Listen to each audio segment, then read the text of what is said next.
Morning, everyone. Morning in progress. Good morning to our Rotarians online and in the room. Good morning. Good morning. Welcome to another sunrise meeting. There's actually a beautiful view on the outside as the sun rises from the east. Let's get started. Let me invite Director Yvonne to do the invocation. Good morning, everybody. Good morning. Can you hear me? Yes, we can. Okay. Let us pray. Dear God in heaven, we thank you for this beautiful day. And we thank you for our Rotarian Club. And we thank you for our leaders. And we ask you, God, to guide us in love as we conduct our meeting in this day. In Jesus' name, amen. Amen. All right, I hope the Sarge, I don't think the Sarge heard that, but some thanks.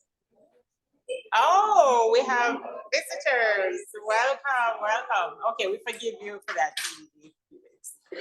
Welcome. We have some visitors in the house. And let me invite PAG Karen to the podium to do our loyal toast. And to welcome. Good morning, fellow Rotarians, Rotaractors, and guests. Please raise your cups, mugs, glasses, imaginary or real. Join me in a toast to the Commonwealth of the Bahamas. To the Commonwealth. To the Commonwealth of the Bahamas. Thank you.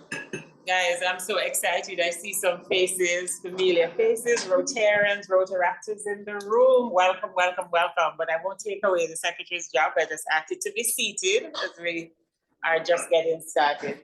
So PAG Karen will announce our raffle for this morning. Okay, great. So after the board meeting a couple nights ago, PE Dino graciously hosted it. He has a little putting green in his house. So Doneth and I decided to, have a go at it. And I said, okay, whoever gets put in has to donate $50 to the club. Well, wouldn't you know, I did it like that. And then she followed me. So $50 of that is going towards this raffle prize this morning, which is a $75 John Bull gift certificate. It's good at all of their different stores as well, MAC, Makeup, and the stores. So please open your wallets, those online as well. Just put it in the chat. It's 1 for 5 or 3 for 10. Thanks a lot. Thank you. And that was a hole-in-one, and mine will be donated next week. Next week's raffle prize will be donated by me. But guys, Just Vibes has started this beautiful magazine. I'm going to pass it around so that you can see. But we have persons in the room who are here for the conference. We have our Rotaract chair for the district, for PP Alicia. Welcome. Great to see you. Come so that those who are online can see your beautiful face. We miss having you. Most of our members felt like you were one of us because you were at our meeting all the time. We missed you this year, but we know you had to take a break. It was a lot. And we have all the way from Jamaica, from Ocho Rios. Please come forward to me. Tam. Oh my God, Tammy. This is Tammy. IPP Tammy is from my home country. And guess I tell you a little secret. She manages a very popular artist. Toast. So it's a me with the most. Don't tell her I did this, please. Thank you. So welcome. Great to have you at the meeting. And there's some other Rotarians, Rotaractors who are here. I'm going to invite our secretary, Duran, to come and do a formal introduction. I'm taking you away from your friends.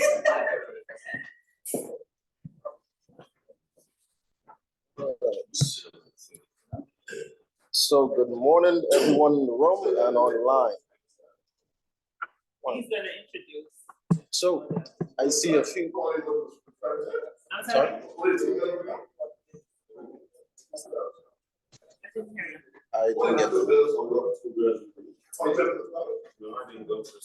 I think the secretary Wait, no, secretary is going to introduce. No, I didn't want to take away this secretary's job, so that's why. All right. Let me invite you all up. Come on up.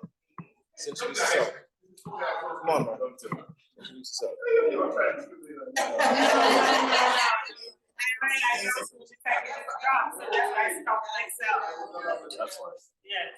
Pleasant morning, everyone. My name is past President Tamai Butterfield from the Rotary Club of Grand Turk, Turks and Caicos. Morning all, I go by the name of Paul G. Thompson. I am the president-elect for the Rotary Club of Montego Bay.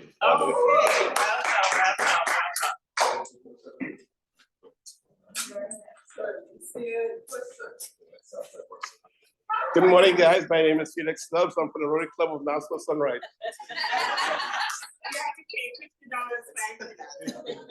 We have one more guest in the room that I am not familiar with personally. You don't mind coming up? Yes. She already did that? My apologies. Okay. Yes, trying to get some work done. But at least online, I see we have Caroline Smith McKinsey. If you don't mind opening your mic, just introduce yourself, say we invited you.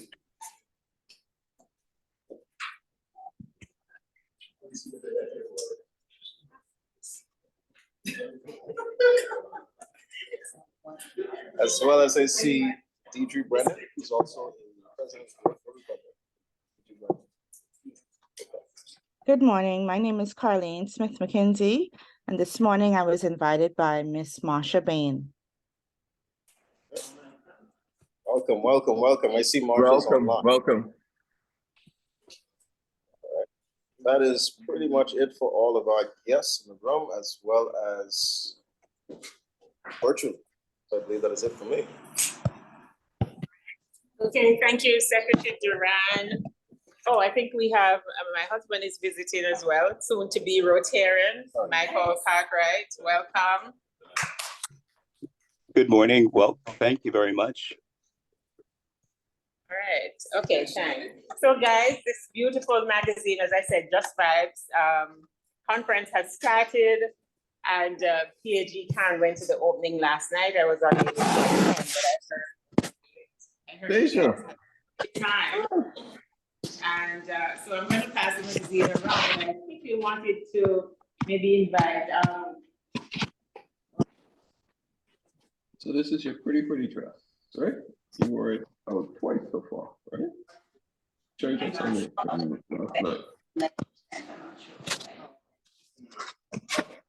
So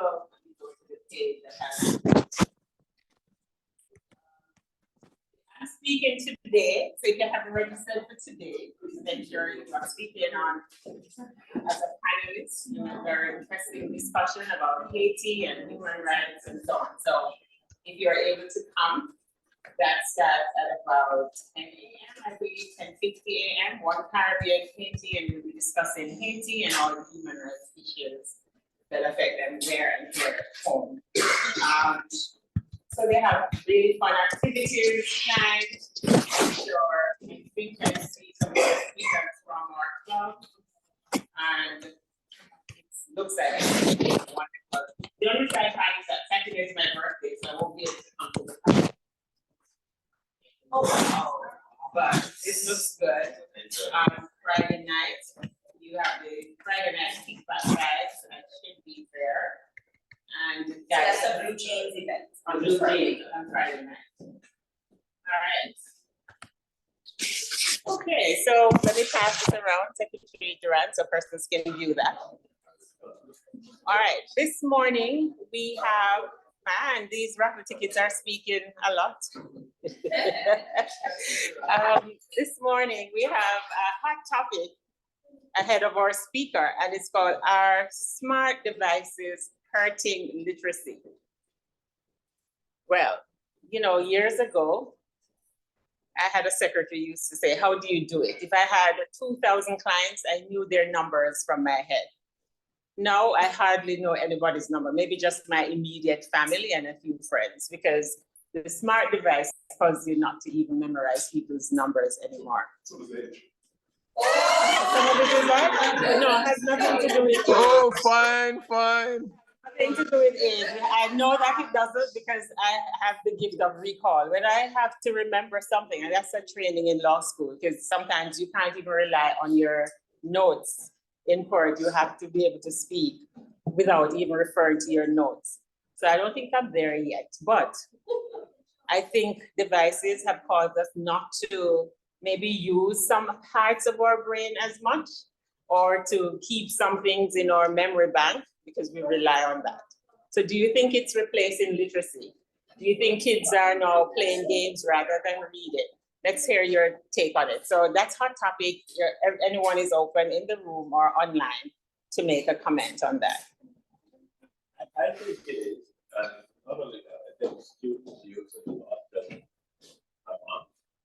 terms of using the classroom for calculators, they Google everything.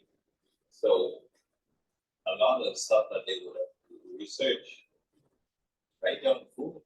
So it could help in literacy then, because they are able to Google stuff, whereas back in the day you had to find a library, and if at 10 o'clock at night you needed to research something, you are not able to go to the library. So yeah, but the other thing too is just as simple as spelling a word.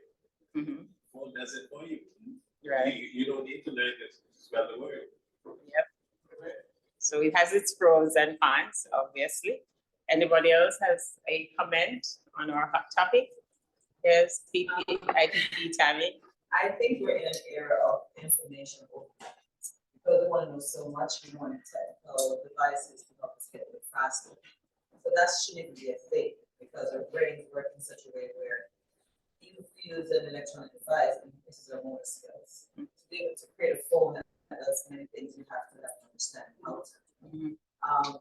I don't think it would ever replace what our abilities are. It would just probably kind of slow it down, because that's not anymore.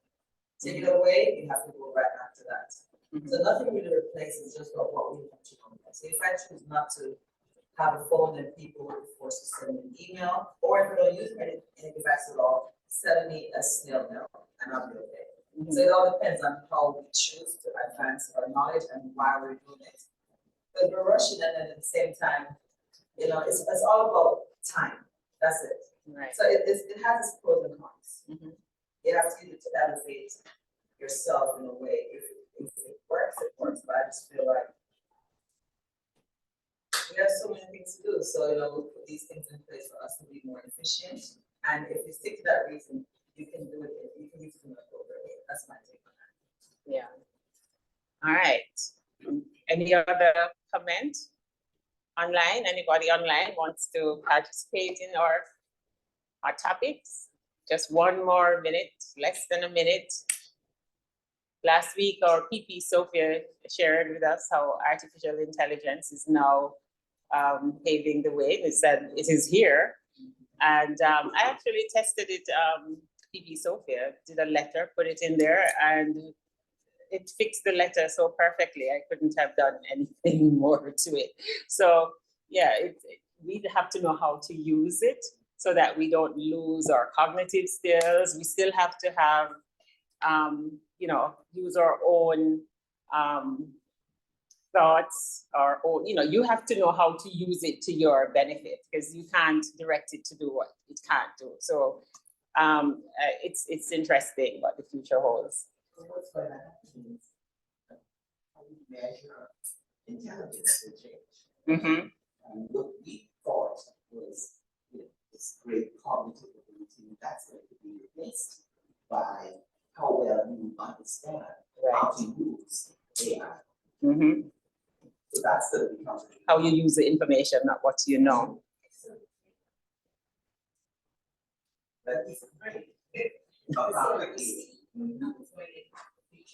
Yes. Because that I mean, basically students don't have to do any work. But again, what you're thinking about is how we enter school and how we do, but how we learn. That's not going to be the measurement stick anymore. The measurement stick now is how where we understand and realize that's going to be how you measure and how you test. But you still have to be careful with that. So it goes down. There, at one point, we're having to provide technology to manage our customers. The system was software right now. So there needs to be a good balance. So we had to learn that because we were. We need to do this, we need to do that, and that was a glitch. They couldn't figure it out, the software isn't made here. So I was like, okay, we go back to like be able to fit stuff like that and getting them to an actual quality because they're just about it. Okay, all right. Thank you, guys. Thank you for your contribution, and we could go on and on, but we won't. I'm going to invite our Saj. Is our Saj online? Yes, ma'am, I am here. Right, we have some visitors, so please make us look great, give us a good joke, and of course, extract some fines. All right, no problem. Good morning, fellow Rotarians and guests. Hope everyone is doing well today and is enjoying their Thursday. So let's see. What I'm going to do first is for anyone or for everyone on call today that did not attend our 22nd anniversary for Rotary event. That will be a $3 fine. That was definitely a great event. You missed out. So I'm going to fine you for that. Other than that, I do want to give a joke. So let me ask you guys a question. 1 second. So why is everyone so tired of April 1st? Why is everyone so tired of April 1st? Tired of it? Yeah. Why are they tired of April 1st?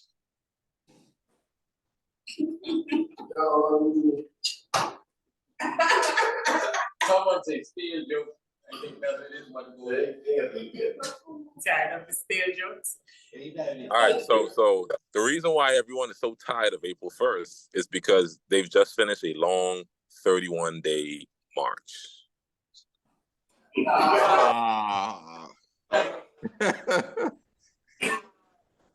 right, ladies and gentlemen, that is the jokes and fines for the day. I will give it back to President Donette. Thank you very much. Well, Sarge, it worked. It worked in a way that we laughed at the joke. All right, thank you so much. And to recognize birthdays, anniversaries, and milestones, our chair of Family of Rotary, Tamara, please go ahead. I believe you may be online. Good morning, President. Good morning, Rotarians, Rotaractors, and guests. That was a good one, Sarge. For first thing in the morning. Celebrating birthdays this week. Karen Major, she celebrated May 16th, and she celebrates a Rotaversary, 9 years in Rotary. So Karen, happy Rotaversary and happy birthday. Celebrating birthdays on Saturday. Can anyone guess? Just shout out one person who is celebrating on Saturday. Who knows? She didn't want to admit that President Donette is one of the celebrants on Saturday, and guess what? She didn't want to admit age a few minutes ago. She says not age, it's her law school training. So President Donette, happy birthday weekend. And guess who's celebrating with you on Saturday? Director Dr. Jessica Edwards. So you have a birthday twin. Yes, Jessica is celebrating as well. So happy birthday to you, President Donette and Jessica. You'll be celebrating this weekend, and I know you'll make it grand. Celebrating a Rotaversary as well. Last week, boy, I was raked over the coal. Mel said, I'm a founding member. Flame Club runner. So May 17th, 22 years from Mel. And Dino, you're on the 31st. So 22, let's Well, get it out we now. all started at the same time.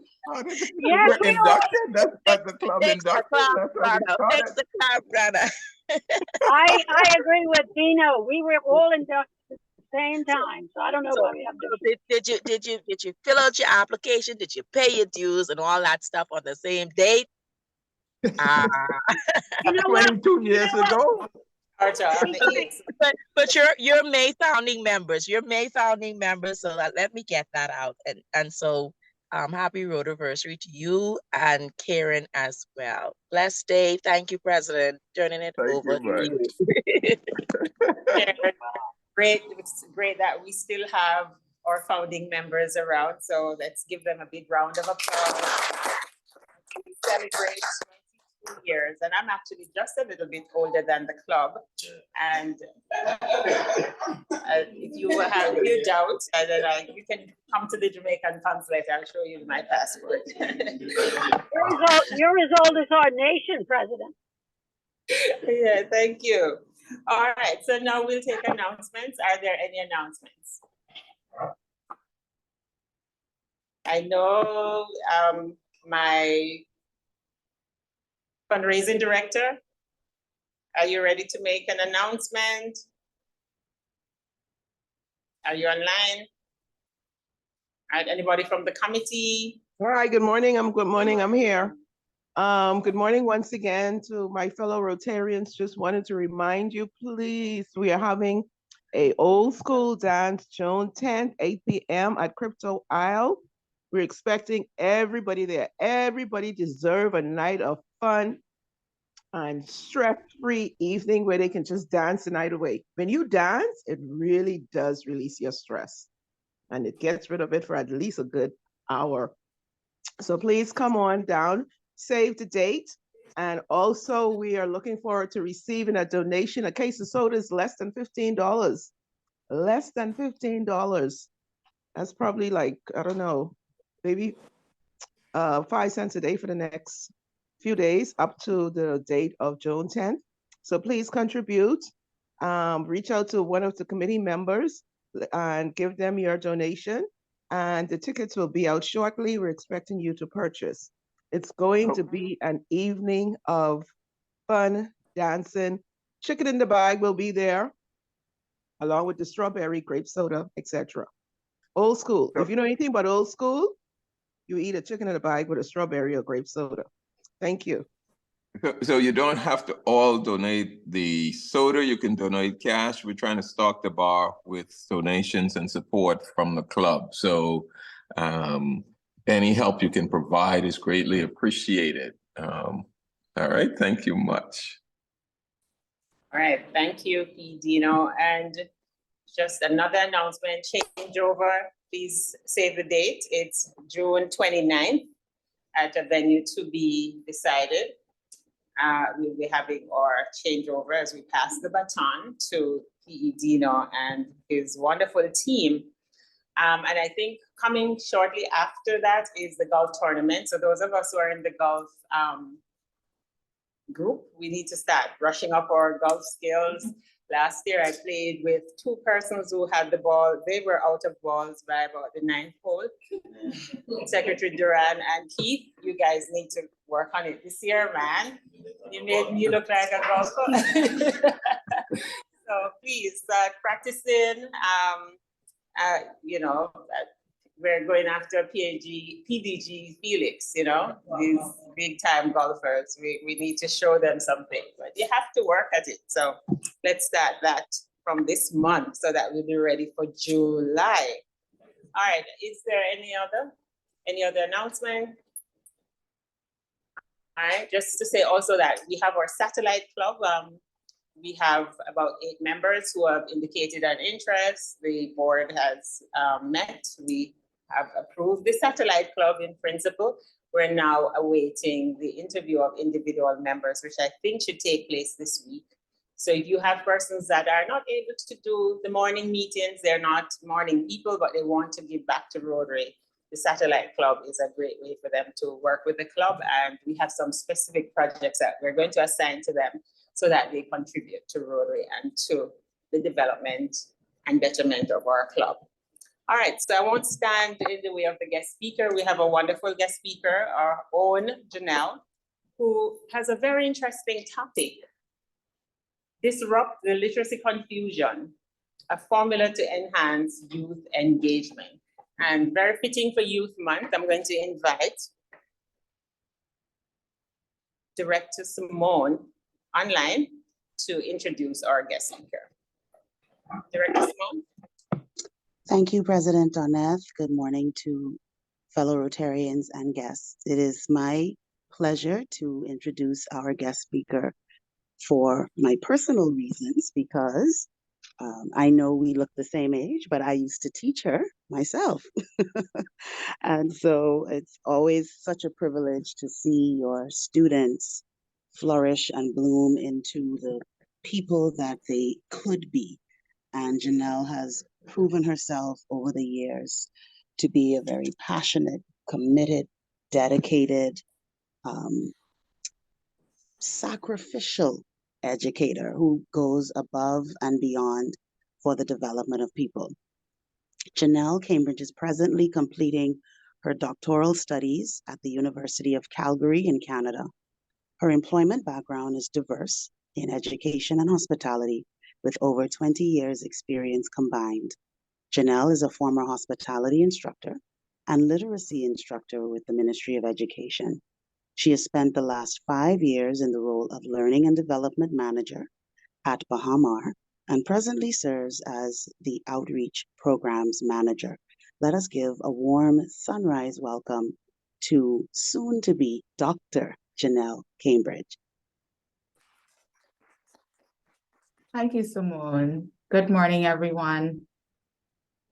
I'm just going to share my screen.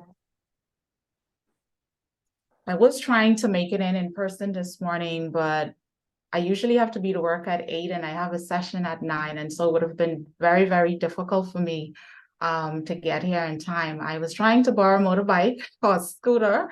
I think I would have been able to get it back in time, but nonetheless, I am here and I am so excited to present on this topic today. Now, I'm just going to ask those of you in the room, I'm going to need your assistance as well. I want this to be as interactive as possible. So at some point during the session, I am going to ask you for your feedback, and that simply means typing in the chat.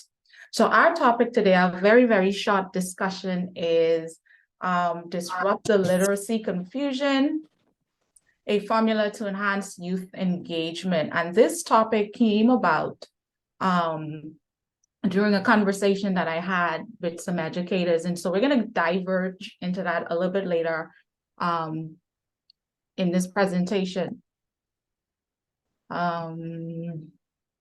Okay, so my first screen here, I'm going to take you back. I'm going to take you back to your high school, your primary school career, your junior high school career for a minute. And I want you to think about your best grade level. You know, some people flourished in grade 3, some people flourished in grade 12, some people didn't flourish at all until they went to college, okay? And I am that student. So if you think about, if you go back in time and you think about your high school career, and I want you to type in the chat, those of you who can, please type in the chat. What did you love most about your school career? This could be one word responses. What did you love most about your school career? Maybe it was the teacher. Just go ahead and type in the chat. Let's share some responses. Maybe it was the school. Maybe it was, you know, the idea of seeing your friends every day. Maybe it was just an opportunity to get away from the house, not having to do chores. Maybe you didn't enjoy it at all, right? So let me hear from you. What did you love most about your school career? And you're going to have some opportunity to win prizes today. So please participate. And those prizes include gas vouchers. All right. If you know anything about a teacher always has a bag of goodies. The experience, retreats, my friends, and some of the teachers. Oh, Mr. Moon is saying, my high school English teacher, very creative and thought-provoking. He enhanced what I loved about language and literature. President Donette, I'm waiting on you. PE, I'm waiting on your response. Mine, we're in the room, so I put mine in the chat, Great. Let me see if I can just. the WhatsApp chat. Oh, the WhatsApp chat. Yes. Okay. What did you love most about your school career?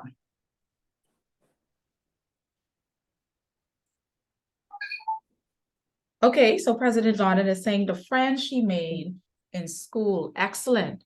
Deidre Brennan, her primary school teachers, high school friends, excellent.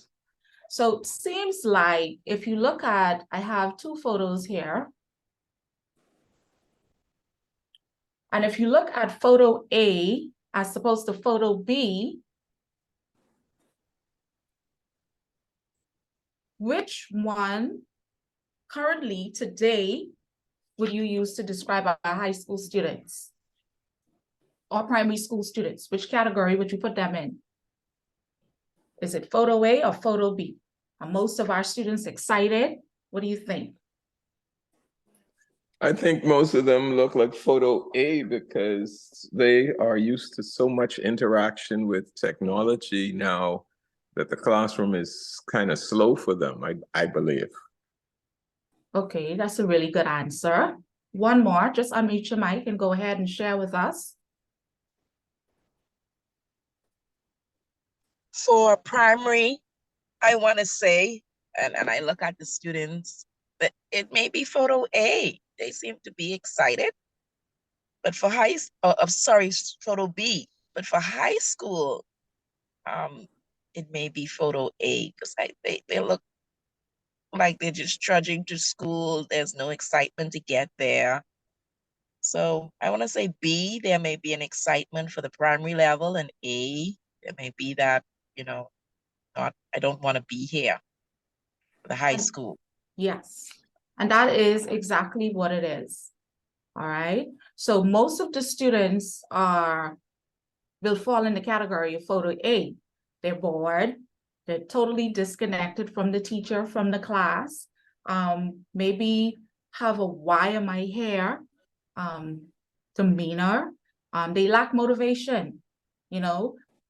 Photo A student, if you put some device in front of photo A student, you probably see their faces light up. All right. As opposed to photo B, who looks like he's motivated. He wants to be there. He's inspired, maybe intrinsically. I don't know. Maybe his parents gave him an incentive to go to school and do well, but that's not always the case. And so we are here today to talk about, and last week, if you were listening closely, you learn about all of the technological advances in education and why it's so important to be diversified. Maybe, just maybe, that is what our photo A students need, but we're going to talk about that a little bit more. So for today's session, we have a few items, a few objectives that we want to get through. We want to look at challenges associated with youth. We want to discuss some reasons for the confusion in literacy education, and then we're going to look at some forward movement. So yes, we know what the issues are, we know what the challenges are, but what do we need to do, not only as a Rotary Club, but as a community to help propel our young people.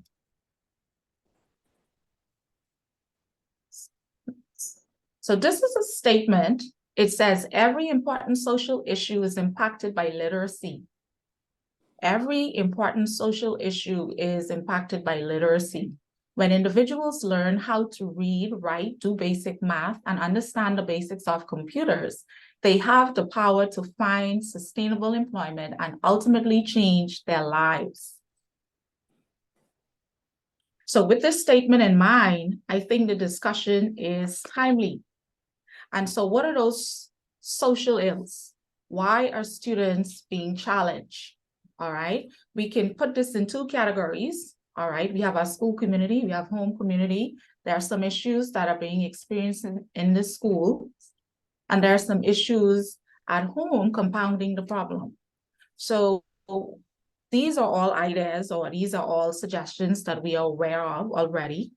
The extensive curriculum, You know, if you listen to the primary school teachers, if you know a primary school teacher, they would always say it's just so much to cover.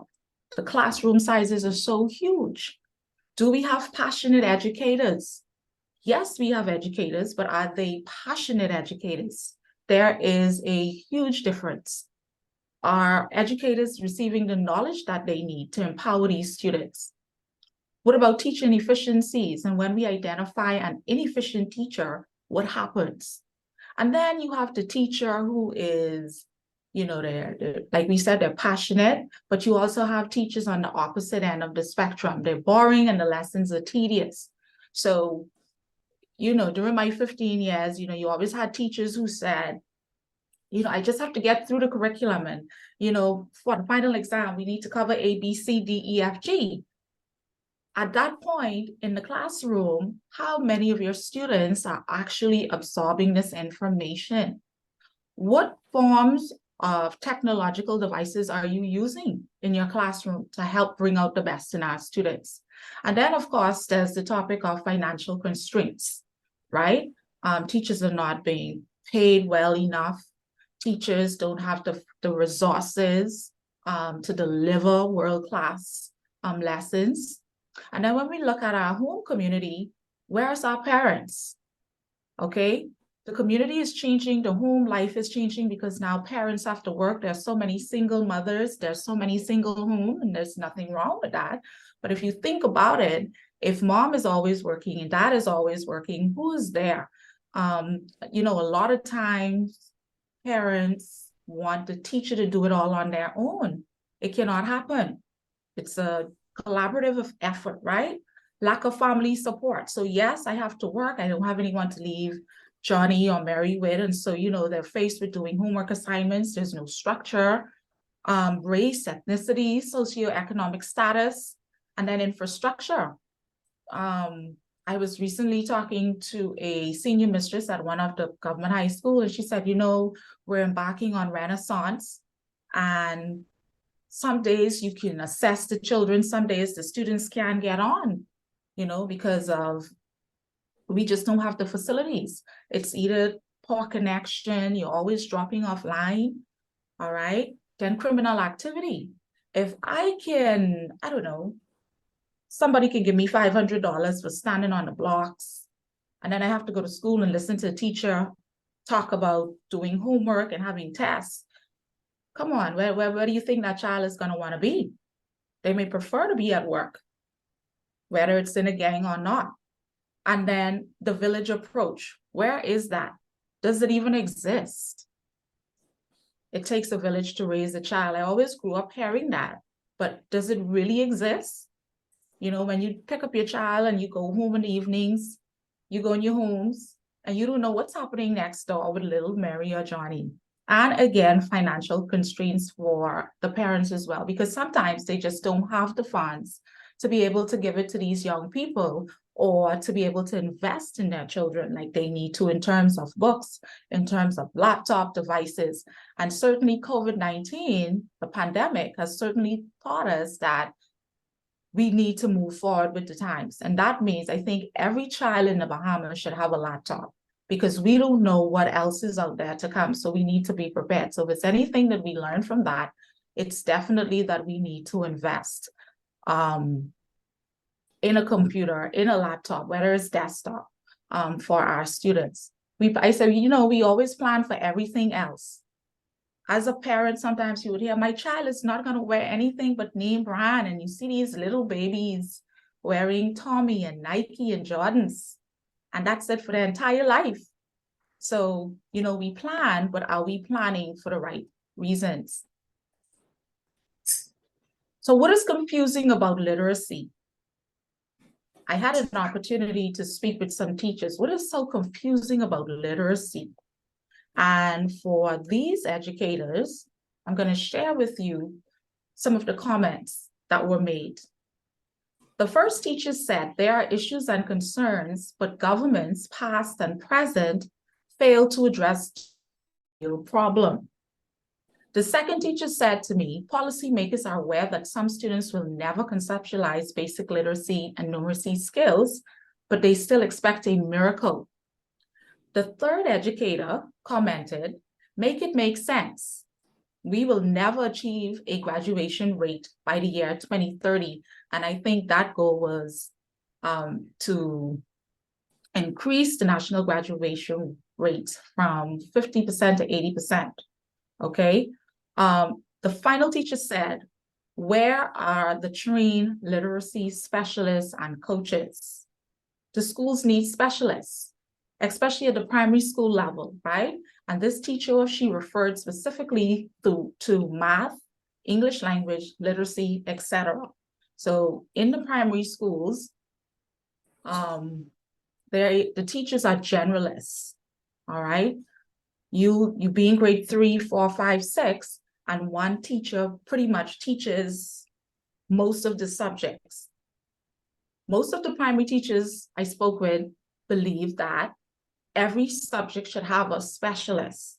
Now, of course, that would mean hiring more people. That would mean getting more people into the University of Bahamas to go through the education program, but that's the next level, all right? So what is confusing about literacy? We know all of this information. Is it only the teachers who are saying that literacy is confusing? Well, maybe not. Even some of our former ministers of education.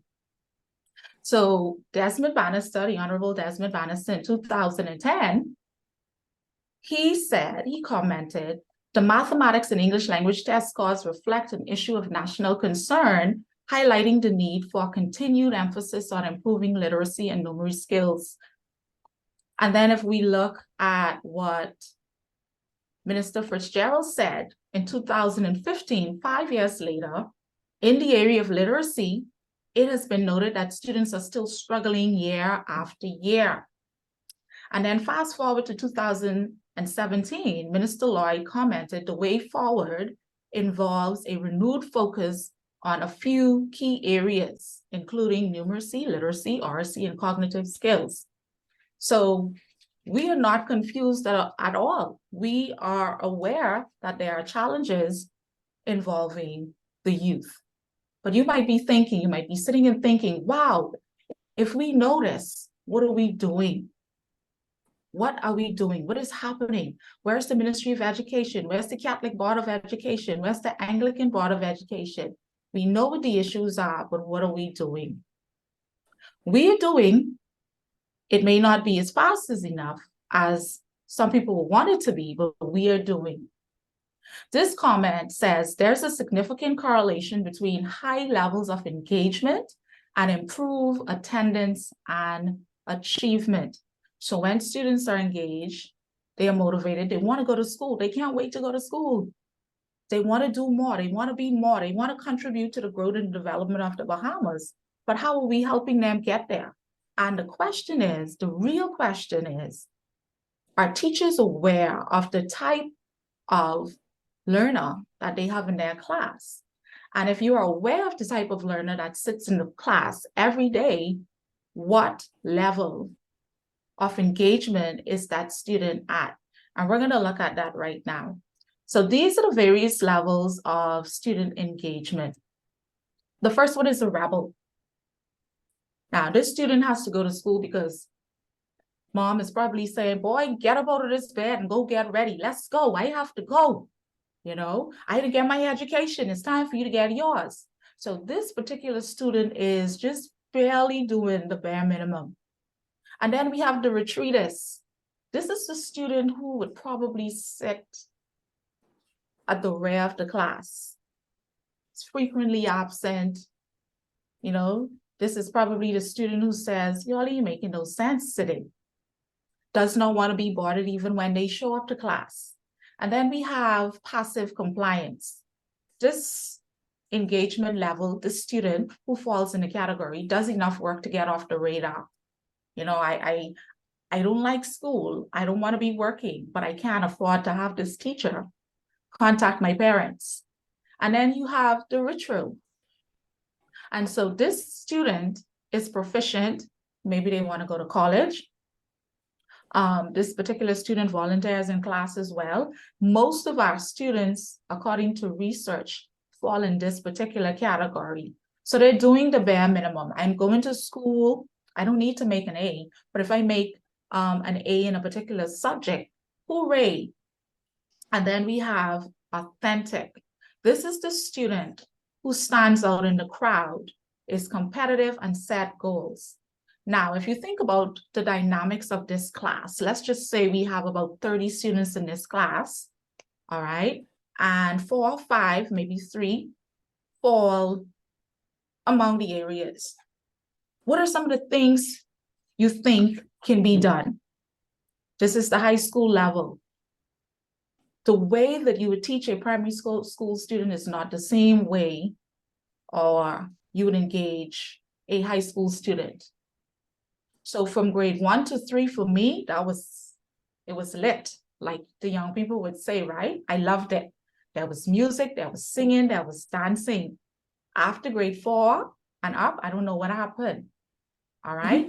So most people would argue, well, it should stop. I say it should continue. All right. So how do we do it? We know that we have different learners. We know that we have different engagement levels. How do we do it? How do we move our students from rebel to ritual, from ritual to authentic? And as an educator, and if there are any educators in the room, we all know that we will never reach every child. We will never reach every child, but the goal is to try our best. And so how do we do it? So if you look at these emojis, you see the faces, right? And it pretty much mimics what the word says. So you want to get to that authentic engagement where students actually love coming to school. Even if the student is failing, you know, they love coming to school because it is a supportive community, because they know at the end of the day, they're going to get a pat on the back. They know at the end of the day, they're going to go to Miss Roll's class, and Miss Roll is going to say, it is such a pleasure to see you again today. This student might be failing in the class, but they're still excited to go.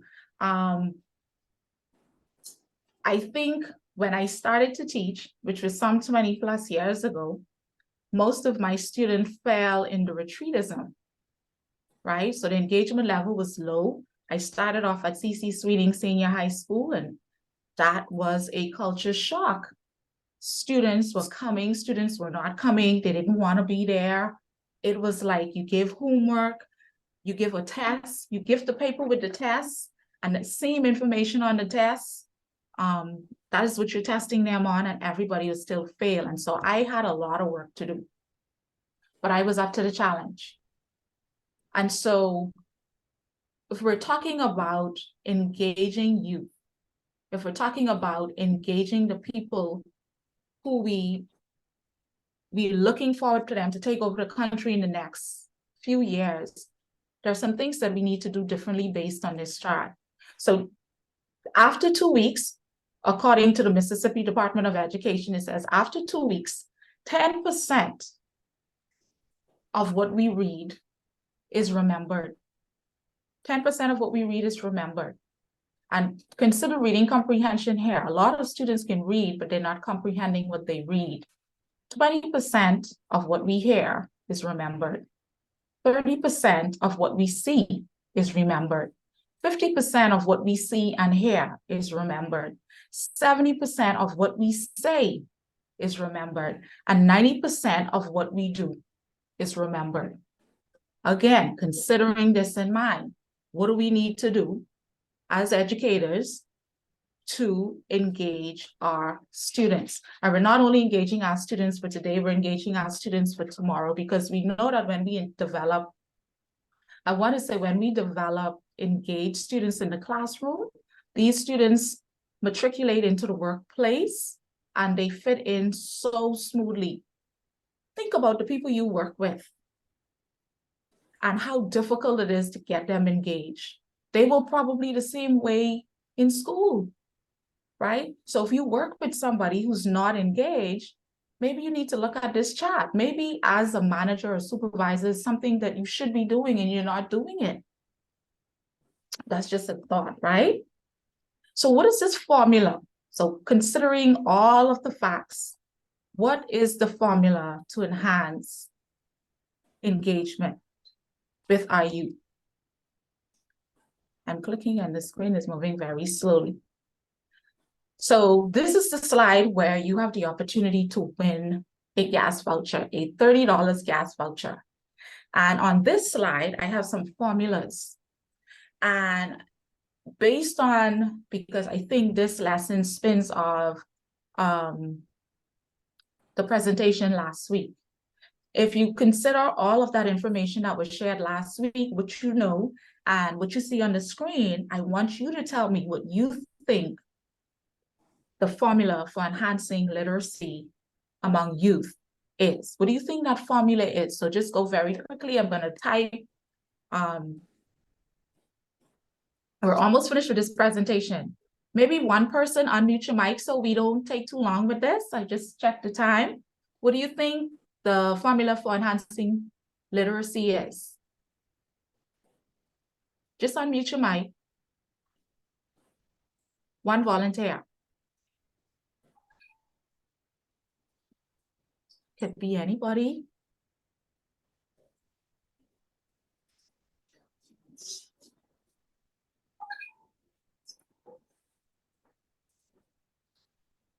What is the formula for enhancing literacy?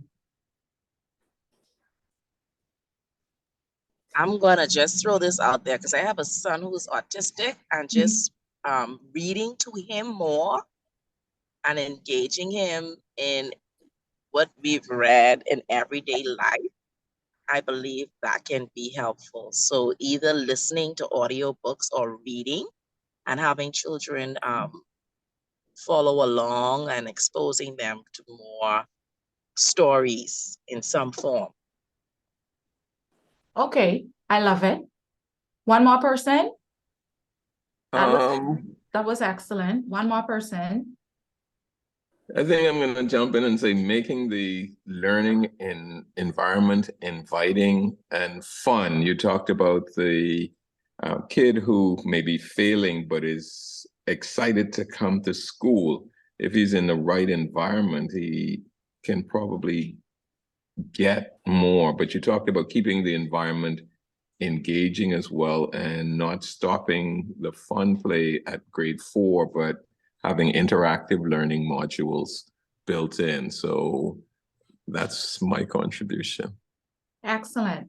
And so both of you are correct. There is no one way. There is no one, the cap will fit all size approach in education. You have to meet the learner where the learner is. That is what it is. And so what is a good way to do that? And so if you've been following the Ministry of Education, you would have, you're aware that they are embarking or have already embarked on a program called Renaissance. I don't know if you've heard about it. It's a computer adaptive diagnostic assessment tool that they're using to assess our students. And I think that is groundbreaking in education, because what has been happening, you always have a new idea, this new strategy, something new coming out in education. But what are we doing it for? How do we know it's going to work?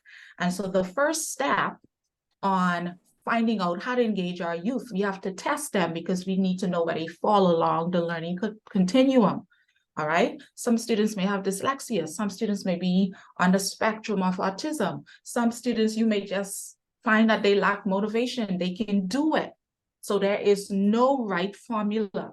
For educators, we try, and when it doesn't work, we go and we do the research, and we come back and we try, and if it doesn't work, then we would get guidance, the guidance department involved. But there's no one way to improve youth engagement. There are a variety of ways, and you just have to find the right way.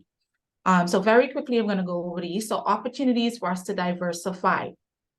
Teacher wellness.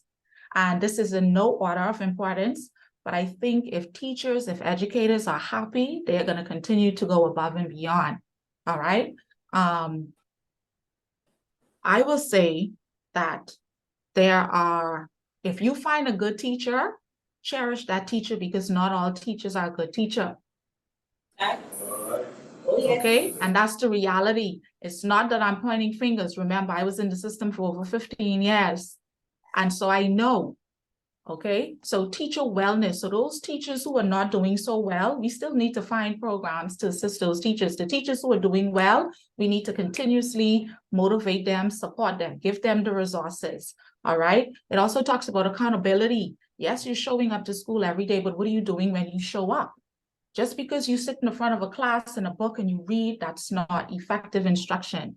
Incorporate the use of technology, as you would have heard last week from past President Sophia. All right, AI, virtual textbooks, virtual lessons. Integrate hip hop pedagogy. Hip hop pedagogy is being used all over the world. And so these are some of the top opportunities to diversify education from Europe, Canada, America, Asia, and Australia. Project-based learning. If you go back to that slide, what percentage of students remember by doing? Give the students a project. Allow them to present on the project. Allow them to do the research. Collaborative learning. Students learn from each other better in most instances than they would learn from a teacher. They just need guidance and support. Provide options with assignments, projects, and assessments. Some students did a written exam in my class, and some students did an oral exam. The students who I knew would never be able to write a sentence, call them up at my desk and I said, answer these questions, and guess what? They answered the questions, all right? And at the end of the semester, that student had 1 B, everything else was F. And the principal came to me, she said, Janelle, what are you doing? I am providing opportunities for the students to do well. If they get a D, they know they have to do a test over again. Now, because teachers have so much to do, you may not find that every teacher have the opportunity to do that. Giving students a voice. And I remember I used to give the students the curriculum and I used to say, group A, how do you want to learn this? Group B, how do you want to learn this topic? If you need to go on a field trip, where are we going? It makes the job for you as an educator easier. And then this last one says gamification. Students love to be on the computer. Now, too much of anything is not good. So it has to be structured and it has to be monitored. So Minecraft is very popular. And so some schools are incorporating the Minecraft game in their lessons to help teach soft skills and some other things. Nearpod VR. So if you have young children, you know they go crazy when they put on a VR headset. And so what that does is, if you're teaching a science lesson, the students can be there and feel like they're in real time, maybe learning how to dissect, or they may feel like they're in real time visiting a different continent. And then there's the Venngage app. So as educators, we know too much information in bulks for students is just too much. All right. When you go home today, if you have a child or a niece, look in their books. I mean, pages and pages of notes. Where are the diagrams? And so the Venngage app helps the student and the educator to kind of condense information in graphic form, which is really, really helpful for our students, especially the ones who are at the rebellious level of engagement. So what do we need to do as we go and we move today and we go into our workspaces and we think about education and we think about youth? You think about planning PE Dino for your upcoming year. What are some of the things that you're going to do to engage the youth in the school programs that you are going to sponsor? So while engagement should be intrinsically inspired, the school and home community play an important role in how students are engaged in the classroom. Engaged students are empowered. They're empowered to do more. They're empowered to show up. They're empowered to be their best.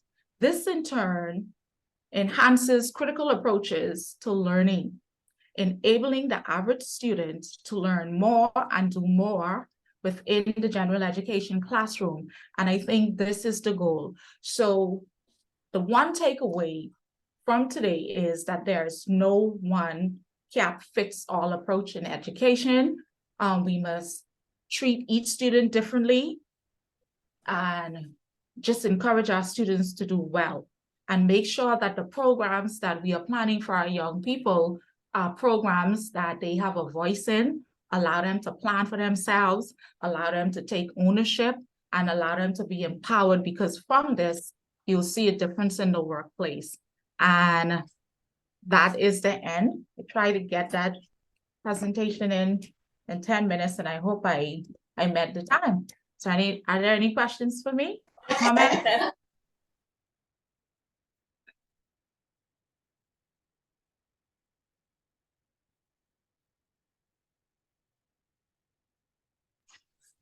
If no one else have any questions, I really, really want to commend you, Rotarian Janelle. No, I'm not. You called me out, and so I'm gonna really thank you for doing that. I'm so excited about your topic today, and I'm gonna want to talk to you more about how, and you can probably share with us what do you see, where do you see that we start to lose kids? I'm hearing that maybe around grade 3, if they're not reading and doing math at the grade level, it's easy for them to fall behind. And what type of projects should we focus on to try and catch some of these kids at this early age? It's difficult for Rotary. It's going to be difficult for your club, Dino, because you have working members. And so it's if you're going to plan a program, you have to plan a program with the teacher in mind. And planning a program with the teacher in mind is getting the students to sit around the table and asking them, what would you like to see? I know, and I don't know if you still have the reading program at Aubrey Sales, but what are some of the things you want us to do when we come here to read to you? They may say we want a reading fair. They may say we want a reading extravaganza. They may say we want a, I don't know, but they have so many dynamic, responses, because these students sit in the front of the television, they're on the internet, they're on YouTube more than you and myself put together. So I think if you're gonna plan something, allow the student to have a voice in the planning. You'll find that they're going to show up if it's after school, if it's on the weekend, however it is, they're going to show up, they're going to be engaged, they're going to be enthused, because this is not the Rotary's project. This is our project that the Rotary Club of Nassau Sunrise is supporting. So maybe take that approach and get the teachers involved, because you're going to need a dedicated teacher to make your program work. So, thank you so much. Thank you, Janelle. Thank you for your question, Dino. We don't have time for more questions, but I want to thank Rotarian and Janelle for a very engaging, inspiring discussion this morning. Let me invite PDG Felix to do the official thank you. And we have a little speaker's cup for you, Rotarian Janelle, that we want you to place prominently on your desk, wherever that is. Good morning, Rotarian Janelle. On behalf of the Rotary Club of Nassau Sunrise, let me express our gratitude to you for your passion for literacy, your continued passion, your advocacy, and for your presentation this morning. I firmly believe that literacy is an important component of within the development of any nation. And happily I can tell you that very shortly we're going to re-engage the work we're doing on the National Development Plan. Literacy is an important component of that. Persons like yourself will have an important role to play in helping us get this message across to the policymakers as we hope to build a national development plan for our country. So I look forward to engaging you in that activity. So again, thank you on behalf of the Rotary Club of Nassau Sunrise. I have your mug. I may want to take this home. I can have tea this morning. But I will leave it with President Donna so that when you come to the meetings in person, like many of the courses online will be doing shortly, we can be able to have some special fellowship. Thank you. Thank you. Thank you. Thank you for allowing me the extra time. Let me invite PP Sophia to come and do the 4-way test. Could we all stand, please? Oh, just before we do that, yeah, just before we do that, let me ask one of our visitors, if you guys back right here. Okay, so you have a horse in the ring over. Yeah. Especially no, because I didn't want somebody. All right. All right, let me invite, PP Alicia. Please, 010. You didn't pick your own too. I didn't get my ticket. All right. Okay, 621-04-04-7.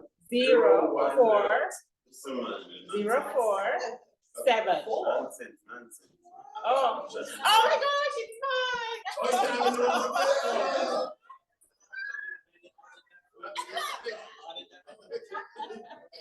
No, it's mine. No, it's you almost, where's your ticket? She didn't give it to me. She put the names of the people who bought online in it, but she didn't actually come up and So give me you my buy a ticket. ticket online here? Yes, I all don't people understand online buy. You buy a ticket online in In a room. Exactly. Hold it together. That's mine. That's it. I want it. Thank you. Yeah. Please come forward. Please don't be throwing shades on my video. It's my birthday present. It is the truth. I bought my ticket. I sent a message purchasing my ticket. Yes, it is fair. Now the president did something. Don't pay them no mind. And It's just celebrate. the four-way test. Of the things you think, say, or do, is it true? Is it fair to all concerned? Will it build goodwill and better friendships? Will it be beneficial to all concerned?